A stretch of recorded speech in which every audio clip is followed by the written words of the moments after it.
ആദ്യം ഒരു സ്ക്വയർ വരയ്ക്കണം.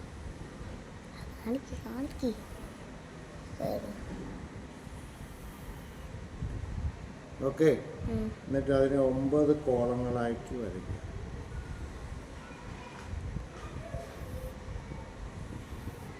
ഓക്കെ, അതിനുശേഷം ഇവിടെ 0 താഴത്തെ കോളത്തിൽ 0 കൊടുക്കുക. കണ്ടല്ലോ, ഇത് 3ൻ്റെ ഗുണനപ്പട്ടികയാണ്. 3ൻ്റെ ഗുണന പട്ടിക എളുപ്പത്തിൽ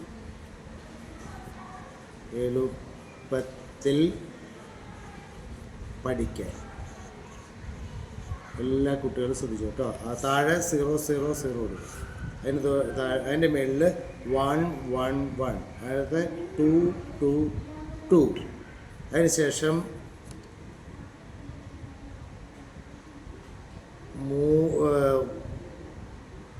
നമുക്ക് 0 ഇവിടെ 3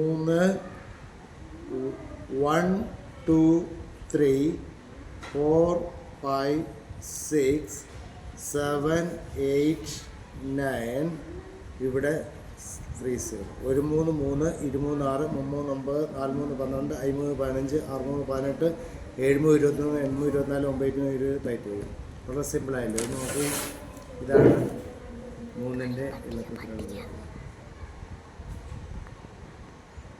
ഓക്കെ.